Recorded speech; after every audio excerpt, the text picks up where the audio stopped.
What's up everybody? Chad Calek here, and welcome back to the In a Crowded Room podcast, where on this episode, by popular demand, we are going to talk about the UFO narrative that's been going on for the past 5 years, but specifically, we are going to talk about the recent fuck-up by Lue Elizondo, the gentleman that I pointed out years ago and said, I do not trust this guy.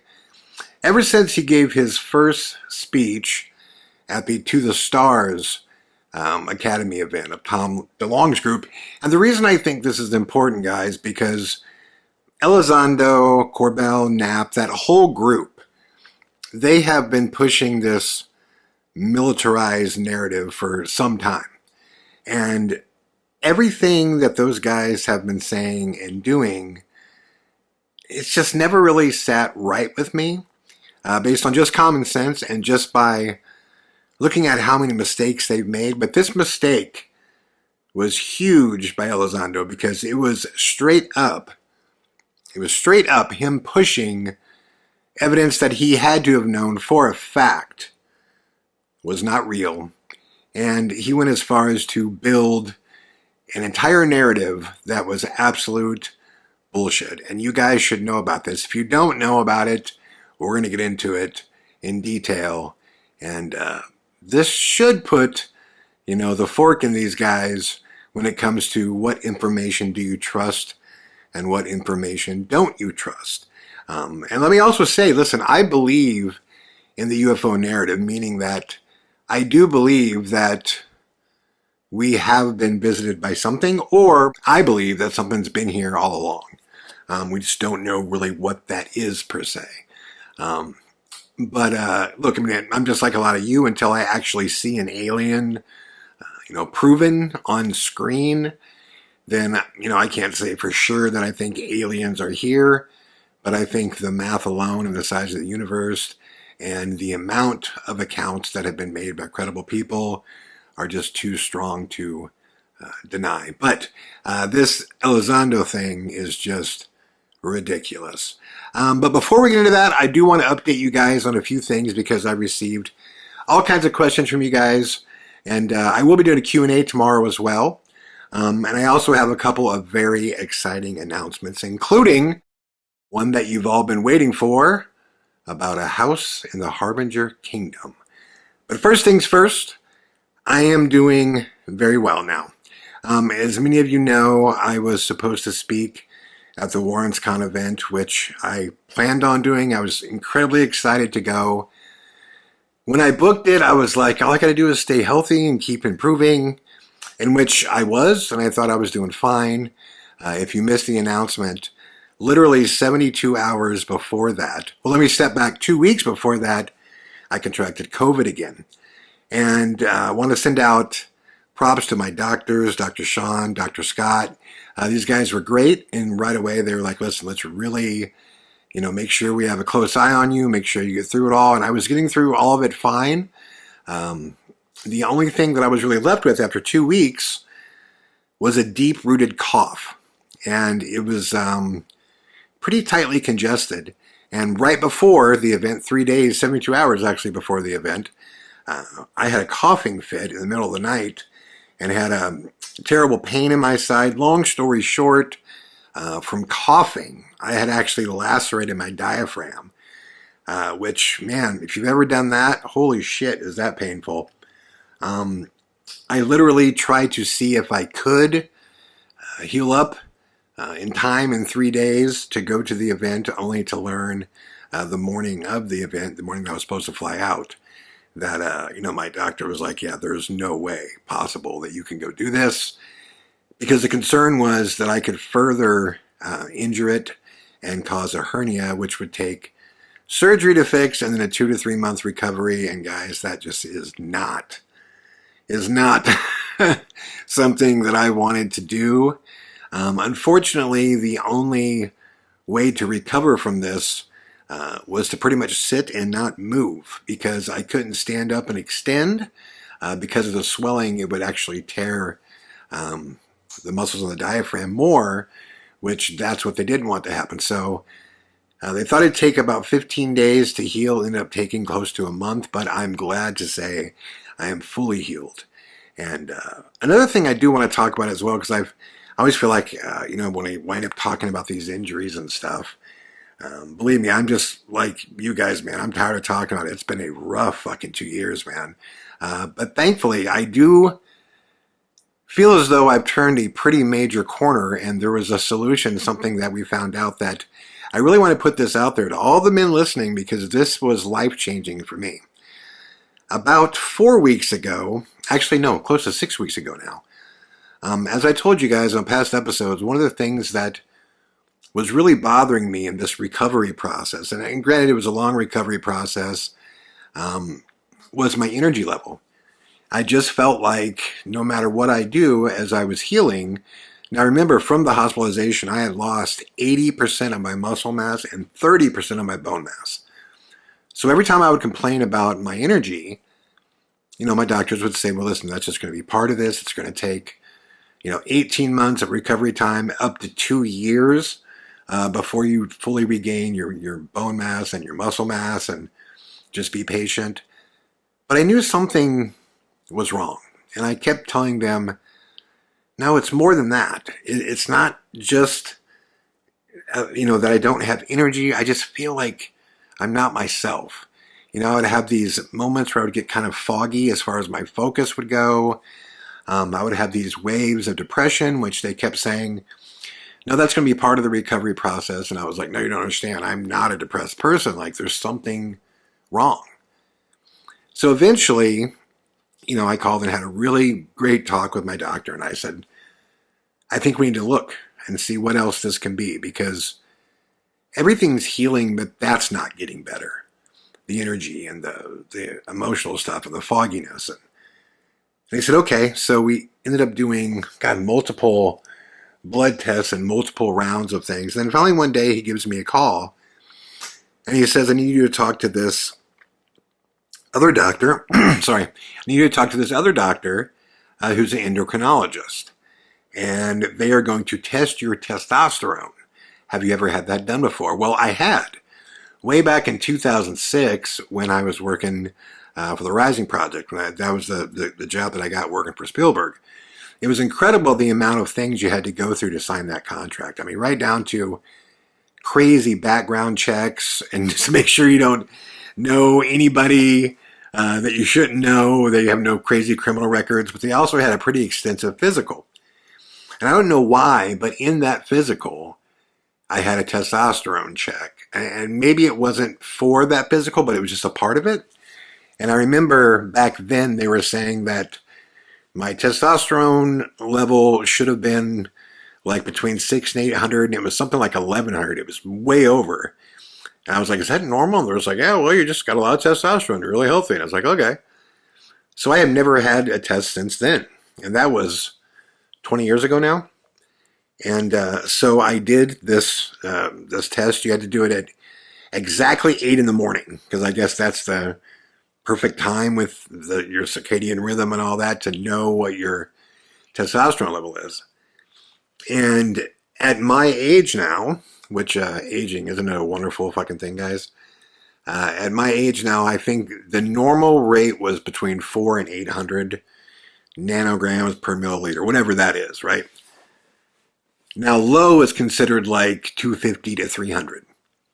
And if you have really low testosterone, you will experience things like fogginess, waves of depression, a massive loss of energy, everything that I had been experiencing. And like I said, low was like 250 to 300. Turns out my reading was 140, which I was like, you're kidding me. And they're like, no, it's really low. And I'm like, why? I'm like, well, it could have been, due to the hospitalization that you had, the infections that you have, like, everything that you went through. That's a big part of it. Just your age is a big part of it. But regardless, they said, we want to start you on this TRT, which I had heard of TRT. But to be honest, most people that I knew that were doing it were like weightlifting dudes that, were trying to get their gains up and shit, which God, I was into powerlifting when I was younger, but I haven't like lifted iron in like a long time. But they said, look, this should be like transformational for you. Like, you're definitely feeling the effects, and we're sorry we didn't identify this earlier, but you should try this. So they started me on this about 6 weeks ago.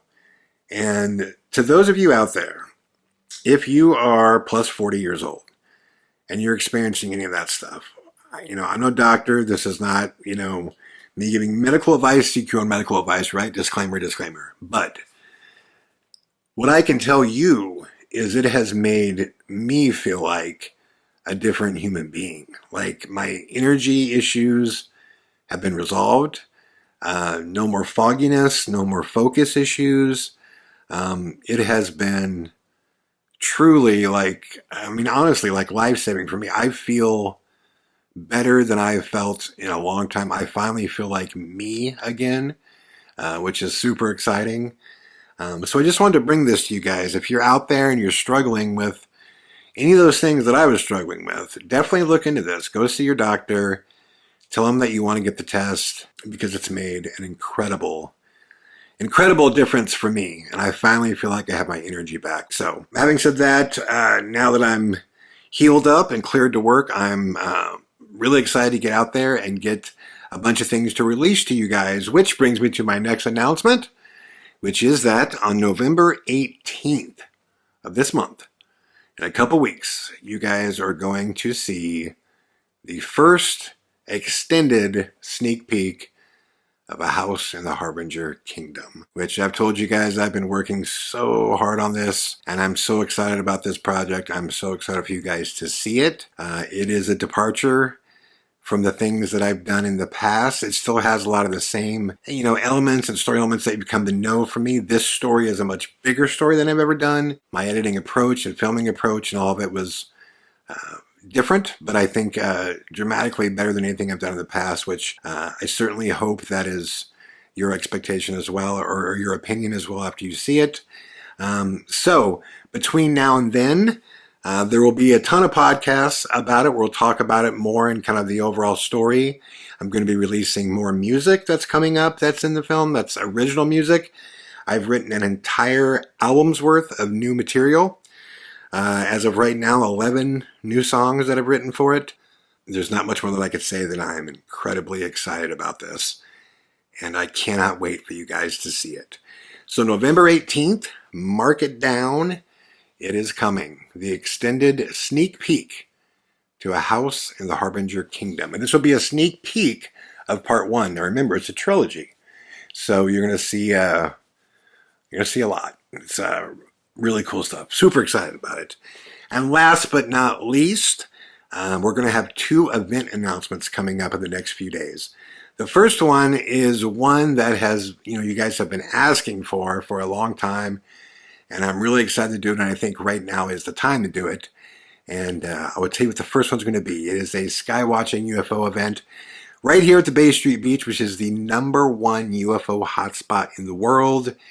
Everything from the Battle of Los Angeles, the Tic Tac sighting, the Tear in the Sky location, which you've seen that documentary, that Expedition X show, filmed some amazing stuff coming out of the water. And as I've told you guys, there is stuff going on almost nightly over the water with military aircraft, helicopters, Chinooks, like crazy stuff. And actually, about a month ago, I filmed some of it. So tomorrow, I will release that footage so you guys can see what's going on.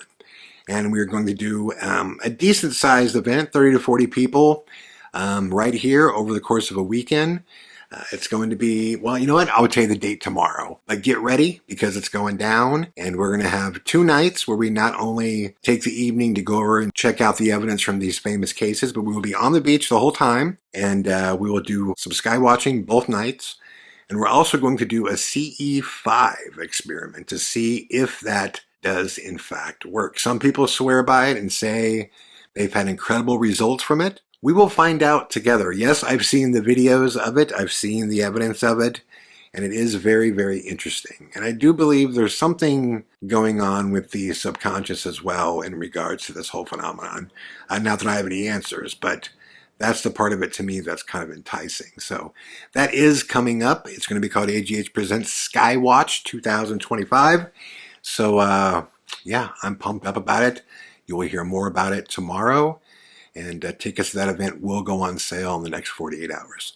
Having said that, let's get into it, guys. Lue Elizondo.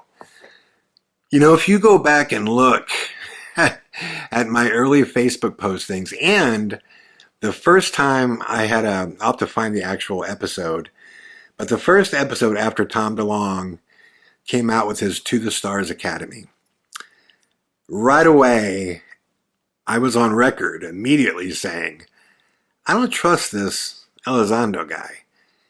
And it was nothing more at that time than, you know, as Tom DeLonge brought everybody up to speak at his To the Stars event, he was the one guy to me that was clearly media trained and was just really, really rehearsed.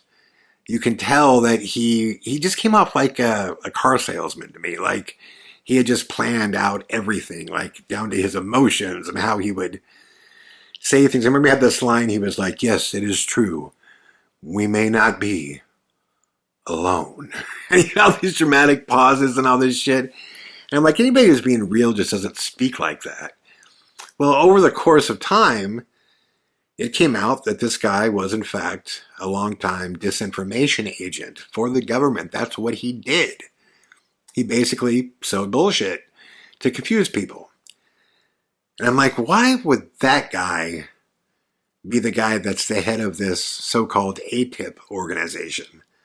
Like, why would the government say, hey, we need somebody to head up, you know, a UFO, UAP investigative, you know, group?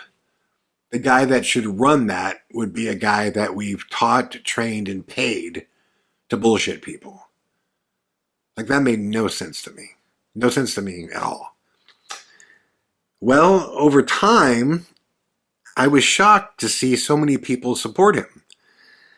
Before we really knew much about Corbell, you know, or Knapp. I mean, really, until all this happened, what we knew about Knapp is that, yeah, he was a UFO enthusiast, and he gave us, you know, the story of Balbazar. But no one in the beginning, when this first started, no one knew how in bed all these guys were. You know, and I'm talking about the same cast of characters that always come out with, you know, all these news stories. And Corbell was the first guy that tipped me off to all that. And I'm sorry, when I say all that, I mean their closeness as a group. And that was when David Grush spoke in Congress. And I remember afterwards, besides the fact that Corbell and Knapp sat over his shoulder, and Corbell was just so fucking annoying, just nodding his head to everything and just like, you know, it just drove me nuts because he was like sitting behind these guys like, yep, he's telling the truth. Grush is telling the truth. Yep. Like, it's like, dude, you don't know. You have no idea.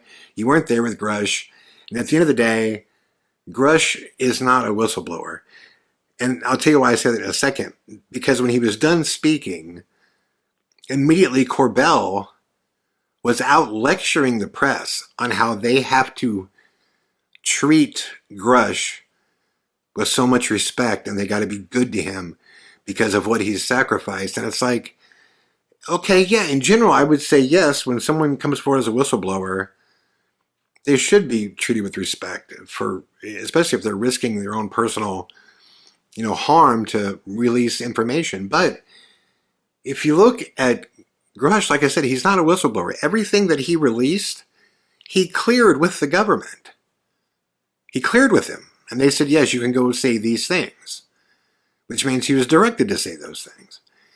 If he was a true whistleblower, he'd be like Chelsea Manning, who was in Gitmo, you know, or Ed Snowden, who's still running around Russia, you know, or Julian Assange, who finally now, just finally was allowed back into Australia, you know, and was living in the Ecuadorian embassy in London forever. Like, those are whistleblowers. Whistleblowers don't get to, like, go into Congress, clear everything they're going to say, and then go on a bunch of their talk shows and do the rant. Like, that's not a whistleblower. So right away, I was like, well, Grush didn't reveal anything other than he talked to people with stories. And then when he told Congress, I can tell you all this stuff in a skiff, when that was over, they tried to get him in a skip, in which the government said no, and he never went into the skip to clear all this stuff. So that whole thing alone was really weird to me. And then I just kept seeing Elizondo getting so many things wrong when he would talk about things.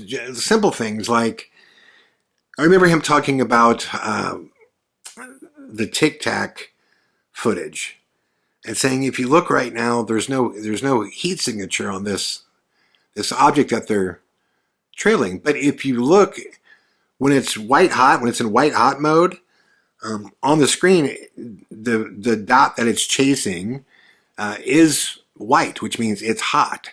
And when you flip it, it turns black because now it's in black hot mode. So like just things like that he would get wrong. And then the New York Post did a story that revealed that ATIP, this program that he claimed to be the head of, was never an actual program. I mean, it was not an official program of the government. It was something he named after OSAP got defunded, and then they bailed on that. OSAP was the program that was basically $22 million went to Bob Bigelow, and then they were studying everything from ghosts to werewolves to dino beavers and all this shit out at Skinwalker Ranch, the biggest like nothing burger story in history. And so once that was defunded, basically they're like, well, this thing's over. And then Elizondo was like, not so fast. I'll be the new head of OSAP. And he changed the name to ATIP. So they were not funded. Nobody worked for him. It was literally his pet project. So it was just like on his own time, he would, quote, look into stuff. But yet he was presenting himself as like some, in the know guy that had all these cases and this team of people. And they were looking, for the government, and they were like digging into stuff. And then that never happened. None of it did. And this has been proven. This has been proven.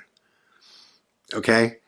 So when his book came out imminent, I was like, I'm not going to buy this thing, but I'll read it. And there was copies of it online. You could download all the time and shit. So I got through about a half of it, and I had to put it down. It was like, it just reads like the biggest like pro-war in its own subtleties. It's like everything is about what these things could do to us. And it's like, well, first off, I think anybody with half a brain knows if something can traverse space and get to us, if it wants to hurt us, it could. So that's not breaking news.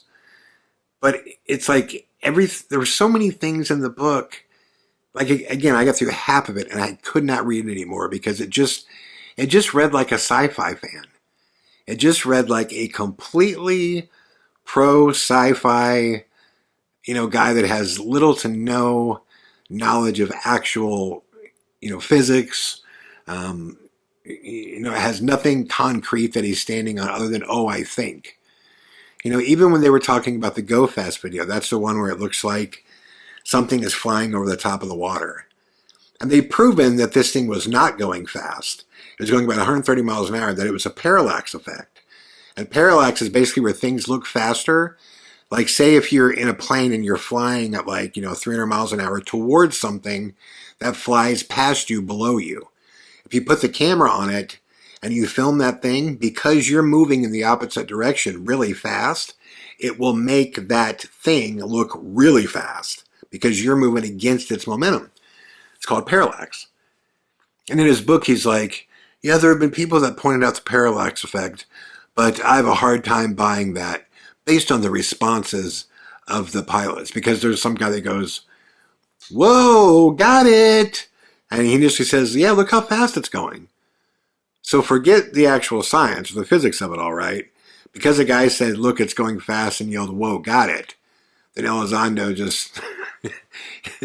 he's not going to go with science or physics. He's going to go with the guy said it looks fast, shit like that. So anyways, so to his big fuck up, if you guys missed this, it is unbelievable. And it just shows what all these guys are doing. Now remember, this is a condemnation against him, not only him, but the entire group, because everybody, Corbell's like the biggest supporter of Elizondo. He's like the #1 guy. It's always like, oh, he's the man. He knows his shit. He's the dude. He ran everything. Blah, blah, blah, blah, blah. Now remember, the public is supposed to believe that Elizondo is like the authority on investigating UFOs, getting the facts, and determining if they are in fact real or not. He's the guy who, in his book, claims he coined the 5 observables, the 5 things that make something a UAP. And it's just like, are they all domain, meaning they can go, space, air, water, zero gravity. It's silly shit. We all know what a UAP is and we know what it's not, right? So, anyways, this is what occurred. So because of the television shows and his awareness and his fame, as you could predict, and I have no problem with this. I'm perfectly fine with people making money. It takes money to make the world go around. It takes money to get a message out. I'm an independent filmmaker. Of course, it takes money to do all these things. So Elizondo is speaking at a paid event. And no, I don't know how much he's made. It's irrelevant to me. Some people are like, oh, he made 10 grand that thing, or he made 20 or 50. I don't care what he made. That's fine with me. It has no bearing as far as I'm concerned.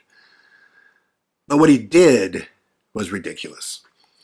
This footage came out where he is showing evidence to a crowd. And he's giving his presentation.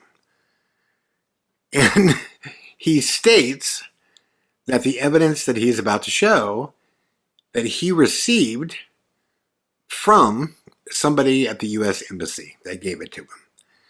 And he's vetted it, and he believes it's real. And he goes as far as to say, well, let me tell you what the picture is first. In fact, if you look at the screen now, I'll show it to you. He says this piece of, quote, evidence, it's a photo, was captured in 2022 in Romania, in which he said it's a mothership. It's a UFO mothership. And to me, I instantly knew what it was. I mean, immediately. If you look at the picture here, you can see this round thing here that he's talking about.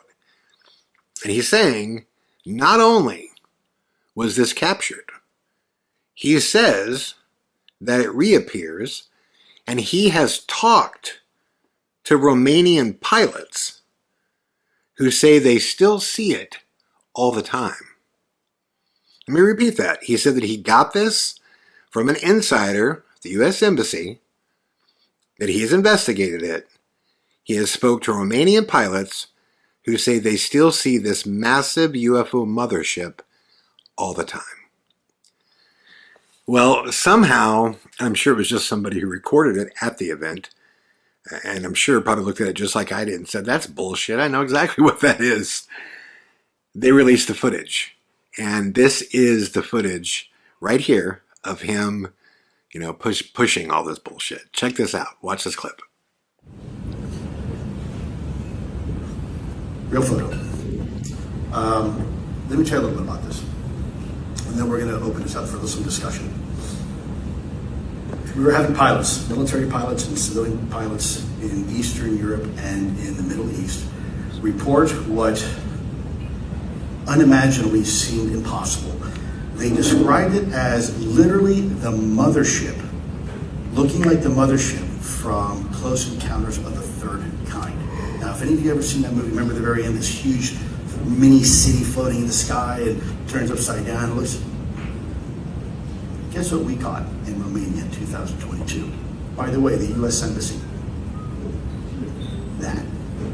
Now, is it atmospheric anomaly or something like that? I suppose so.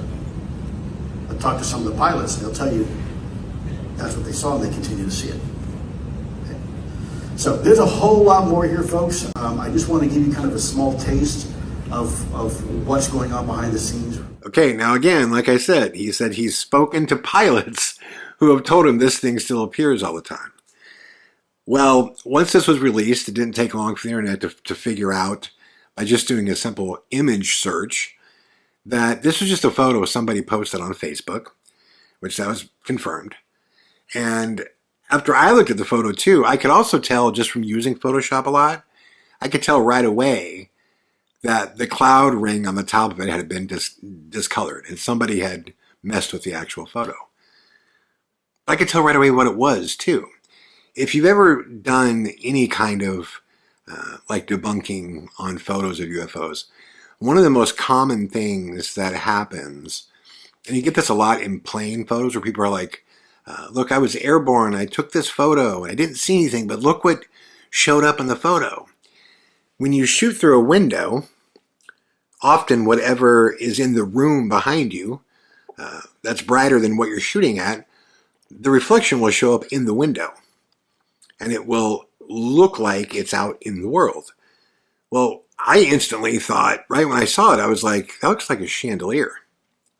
Like in the window reflecting. As it turns out, that's exactly what it was. It's just a chandelier in a hotel suite that reflected against the window.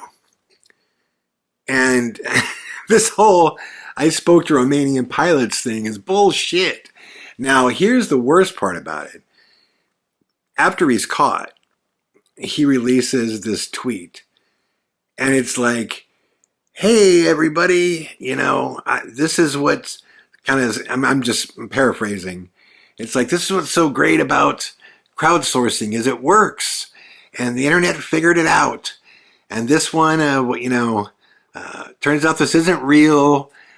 So glad we could all, solve this one together, onwards and upwards. Like, hey, good job, guys. First off, no. You said you spoke to pilots.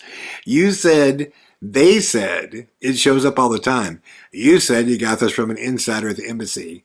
And he tweeted something to the effect of, this is why even when you get evidence from a trusted source, you got to still look into it, which you didn't do. So think about how damning this is. This is the guy that we're supposed to believe is a critical thinker, is not biased, is not going to put something out there unless for sure the data, because that's his thing. We go where the data goes. That's what it's all about. You go where the data takes you. I even said that in one of his tweets too. Well, clearly you didn't, okay? The bottom line is this guy was speaking at an event that he was paid, which is, like I said, that's fine, but he's trying to up the wow factor. So he just bullshits. He just lies. Just says what it is, puts it out there, and keeps pushing it. And that's my problem with all of these guys. If you stop and look between him and Corbell, do you realize there's only one piece of evidence that I've seen that those guys have been even... Well, actually, you know what? The one piece of evidence that has actually stood up isn't directly connected to them. It just came out at the same time period. And that's the Aquadia footage. That's the footage where that, whatever that thing is that's hovering, goes into the water and comes up and splits in two. That has not been debunked yet, as far as the splitting in two part and going to the water part. But everything else has been. Everything else has been. I mean, the whole jellyfish, guys, those are balloons. Those are the EID balloons. They're moving from, from the direction of a city that was celebrating like the last day of, I think it was Ramadan. And it literally, they moved the same exact speed as the wind speed that night. It's, as always, Corbell's the king of like, oh, it did this really crazy thing, but we don't have footage of that. But I know where that footage is, and hopefully it'll come out someday. All we saw was some balloons flying in a black and white, thermal footage. That was it. That's all we saw. And then Elizondo comes out with this shit. And don't get me started on, Corbell's flying pyramids over the boat. I mean, not only were those bokehs, they have now completely debunked that story. They know exactly where the drones came from. They know which boat they came from. They know where, when, all that shit. Like nothing that these guys have put out has delivered. Now, again, I don't think in any capacity that means that this isn't real, because there are tons of cases that are just ironclad. And there are cases like the Aquadia case where there is footage, incredible footage, and that footage was released by Homeland Security that are mind-blowing. There's tons of NASA footage of bizarre shit that's never been explained. And there's reports of this going back to the beginning of time, like even way, way, way back. Like when I was in college and I was doing all my religious studies, we spent a lot of times discussing the Hopi Indians. And some of their cave drawings are just incredible. And it's so funny because the people that review those, they always get real selective with what they want to believe and what they don't want to believe. And what I mean by that is like the Hopi Indians would make these immaculate cave drawings. And for like a bull, they would have like a cave drawing of a bull. And they'd be like, oh yeah, back at this time in this area, there were these bulls that were present. That's what they're drawing. And they would draw, like a deer or like a lizard. And they'd be like, oh yeah, that's that. And they would draw like people and be like, oh yeah, that's representative people. And then you'd see what clearly looks like a starman in like a spaceship. And then the people that are basically trying to make sense of these would go, oh, well, that must be something mythical. Well, why? Because you haven't seen it? Like, why would everything else be literal? And then when it comes to the space people, that they claim was a major part of their past, the Hopi directly claim that there were spacemen that came down, suddenly that's mythical. It's like picking and choosing, like the people that are skeptical. But there's a long history forever, involving UFOs, especially with the proliferation of the nuclear race. I mean, once the nuclear bombs came out, they were seen constantly. And so I do believe there's something to the phenomena. But I'm a firm believer that there's a major reason that Elizondo and all these guys are pushing all this military bullshit. And I just think it's because of what we're moving into. We're moving into the space race. We're moving into the Space Force, AI, we're going to be at least trying to go to Mars in the next decade, if not the next 5 years. So there's a big reason to want to get the American public behind the fact that there's an imminent threat, from aliens. Because it's nonstop military spending, right? I mean, and this has been, like I said, this whole, when you say there's going to be a fake alien, like conflict or war, that might appear in a different way than we think. I was thinking about this a while ago. Like one way would be like, oh my God, you see this Project Bluebeam or whatever. You actually see fake, alien ships in the sky or fake aliens on the ground, that type of thing. But it doesn't even really got to go that far. All you got to really know to start a, quote, potential war with aliens is, one, that they're real. If you sell the public on they're real, and they're here, and they have the ability to hurt us, and then you release a few cases where that happens, then everybody would be on high alert and would certainly be willing to put whatever money it took to keep us safe. Fear has always been a great motivator for spending money by the government, right? Especially military dollars. So I do think it has something to do with that. And I'm not claiming I have the answers to everything that's going on right now. I don't. And it's an ever-changing narrative. But what I can tell you is this Elizondo is absolutely full of shit. And this whole group of people that support him, Knapp, Corbell, all these guys, I mean, they're so full of shit. And they keep getting their footage absolutely torn apart and completely debunked. And this is the first example that, and the reason I'm putting so much focus on this with Elizondo, this is the first example where they're caught, or he's caught, red-handed, blatantly bullshitting the public. He did not talk to pilots that said, yeah, we still see this mothership all the time. That's bullshit. You might have gotten the photo from somebody you work with at the embassy. It didn't come from an insider. You didn't vet it. I mean, if he would have simply just done a Google image search, he would have found out that someone that took the photo just posted it on their Facebook page. This is an example of him being caught red-handed, of him absolutely faking something. So every time you see this guy talking, every time you see Corbell talking and Knapp talking, think about this. This guy did this, and this circle of people, they all support him and say, like, he's the man, he's the guy. He's the unbiased dude that goes where the data takes him. It's bullshit. And it's unfortunate because there's really hardworking people that are out there trying to make sense of this stuff. One of my favorite researchers is Dolan. He's incredible, and he's out there, every day trying to make sense of this. There are just really, really smart, really intelligent people that are fascinated by this.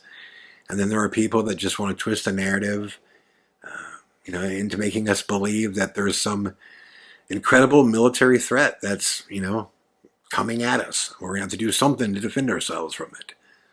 Just keep that in mind, man. If these things are traveling here and they can traverse time and space, if they can do that, we're fucked. There's nothing we can do if they wanted to hurt us. There's nothing we can do. And if they've been here all along, which I think is probably more likely, then they could have, done anything to us that they wanted to by now. So I don't think that would be the case.